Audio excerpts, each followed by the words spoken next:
Golohab, the shadow of strength. Integrated quality, Gevura, strength and severity. Gevura, meaning strength, represents the conscious expression of discipline, discernment, courage, justice, and healthy boundaries. It is the strength to say no when no is required, the courage to protect what is sacred, the discipline to remain faithful to truth even when it is difficult. Strength is not measured by domination, nor by force. True strength is measured by the ability to remain centered without becoming controlled by fear, anger, or impulse. Gevura reminds us that love without boundaries becomes permissiveness.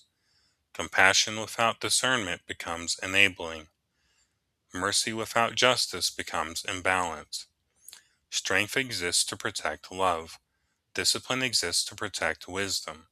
Boundaries exist to protect life. When Gevura is integrated, power becomes service rather than control. The shadow, Golohab, the shadow of strength. Within the symbolic framework of this book, Golohab represents the fragmentation of strength. When Gevura expresses power with wisdom and restraint, Golohab expresses power through fear, control, aggression, or domination. Strength becomes separated from love. The individual begins believing that power exists to protect identity rather than truth. Force replaces discernment. Control replaces trust.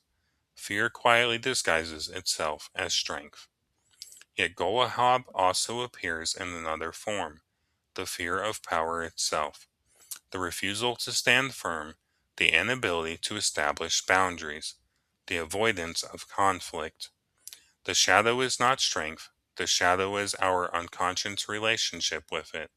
Strength becomes distorted whenever it is feared or worshipped. Repression and suppression. When Golohab becomes repressed or suppressed, the individual disconnects from their own strength. Boundaries become difficult to establish, conflict is continually avoided. Needs remain unspoken, the individual repeatedly sacrifices themselves in order to preserve peace. Kindness gradually becomes self-abandonment.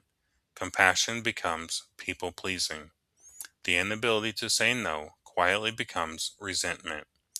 The individual appears gentle while internally becoming exhausted. The fire of Gevura has not disappeared, it has simply been turned inward. Possession. When Golohab becomes possessed, the opposite occurs.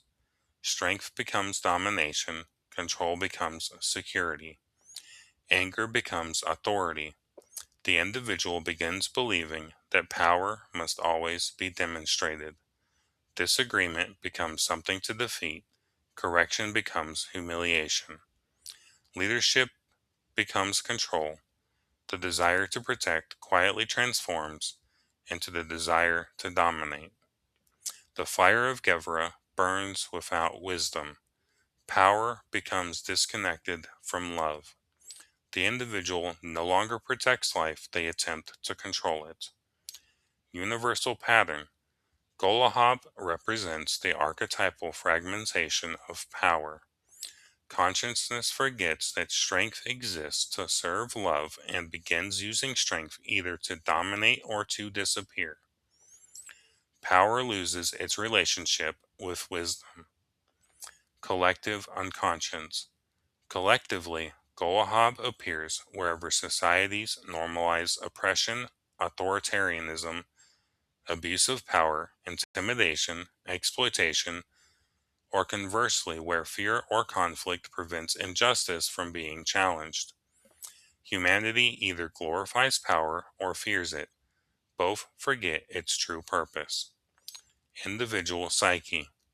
Within the individual, Golohab appears through fear of confrontation, people-pleasing, resentment, anger, control, perfectionism, intimidation, emotional suppression, and unconscious relationships with authority. The psyche gradually oscillates between powerlessness and domination. Neither reflects authentic strength. the world, in daily life, Golohab becomes visible through our actions. We fail to establish healthy boundaries. We tolerate what we know is harmful. We become controlling when afraid. We manipulate outcomes.